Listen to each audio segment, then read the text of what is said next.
Good evening. Thank you for having me tonight. I wish I could say I was going to keep this within the 5 minutes that was allotted to me, but I don't know if I can, because DAKC has done just so much for me. My story doesn't go back very far, but it goes back probably about 2 years. I am a person with hearing impairment, and I also have learning disabilities. I also have issues with anxiety and depression. Is everybody hearing me okay? Am I holding the mic right? Okay, because I can't hear it.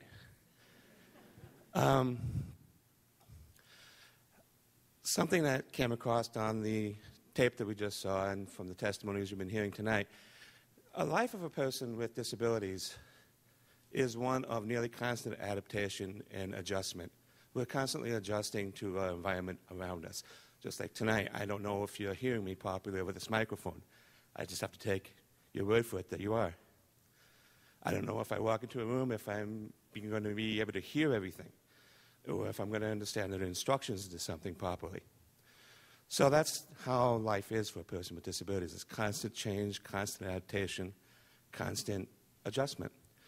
I worked on a job for 18 years, or nearly 18 years, and it was constantly adjusting. And eventually what had happened is I began to feel the strain of that. My job had changed policies, job descriptions, you know, the usual things that companies go through over years. And it got to the point where I could no longer adjust. And my anxiety and depression began to take its toll. And I had what they now call an adjustment disorder, what they used to call a nervous breakdown. And began to have panic attacks on a frequent basis, sometimes more than one a day. Began to be very self-conscious, began to be very, I didn't know my job very well anymore. I didn't know myself very well anymore. My mood and my temperament had gotten very low, very bad. And I was taking it out in everybody around me, including my wife, who stood by me this whole time. We were just married 25 years, by the way. Thank you. And thank God for her, because she took the initiative that I couldn't. She contacted DAKC. I couldn't see to do that. I was in such turmoil over my job. And I had appealed to my job. My job didn't seem to be very interested in helping me. I tried for an accommodation under the ADA for my anxiety and depression, and they refused to help.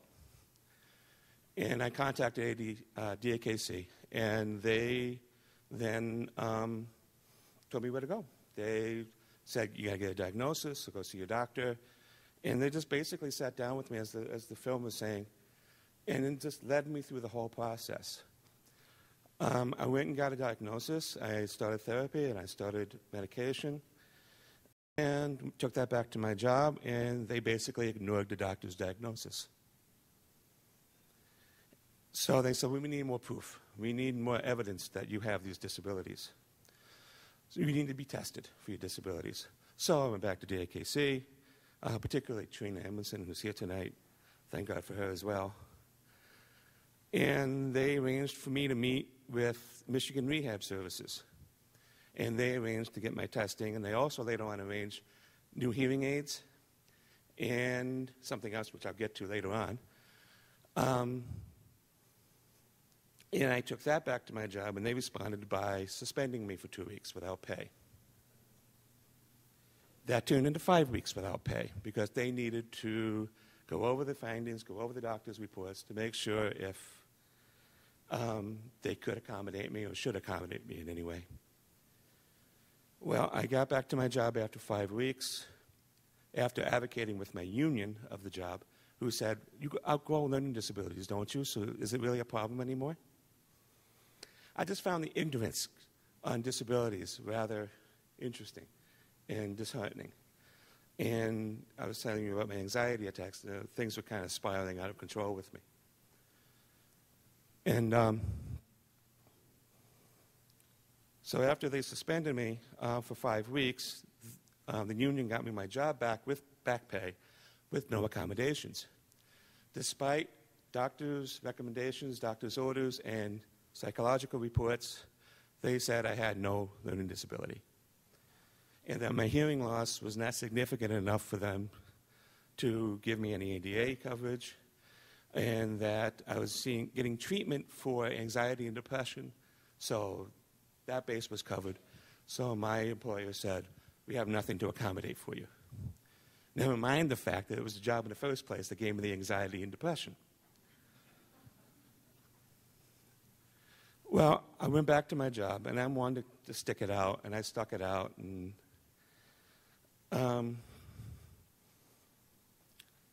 one day after my 50th birthday, this is last year, I'm 51 now. One day after my 50th birthday, I show up at work, and they fired me. Now, 50 years old, what are you going to do? I mean, at the same time I turn 50, I lose my job. I'm also starting to get these really annoying things from AARP in the mail. I said, I'm not ready to be put out to pasture yet. I went back to DAKC, and they started advocating for me once again. These guys were relentless. They just did not. They even offered to go to my work with me and sit down and have a meeting with them. My job responded by saying, this is an internal matter. You're not welcome. Please don't come. So they stuck by me when nobody else did. And I can't thank them enough. And after that, I started asking for unemployment.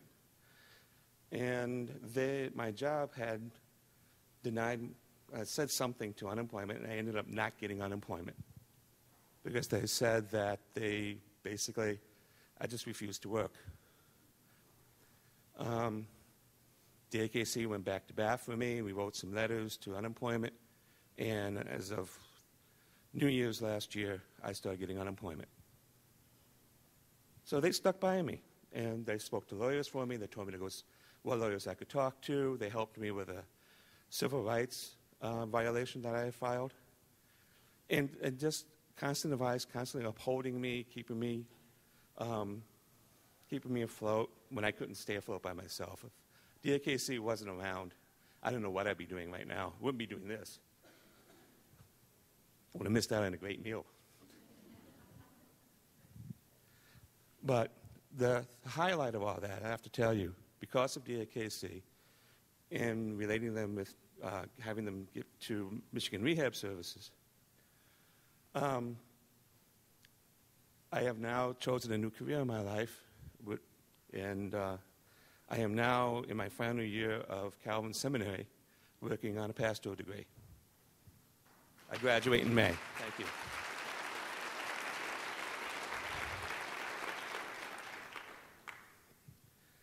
Although, judging from this, you're probably thinking, this guy's a public speaker? Yeah.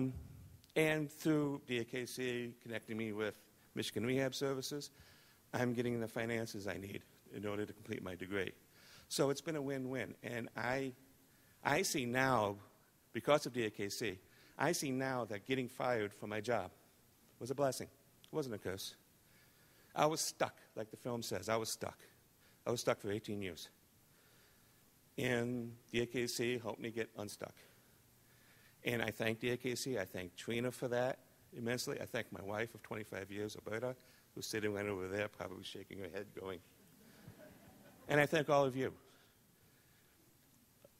I do. And I'm part of the reason why I'm having trouble speaking is I have to keep from welling up over here, because it struck me how much I'm being helped and how I was too proud when this all started to ask for help. So thank you.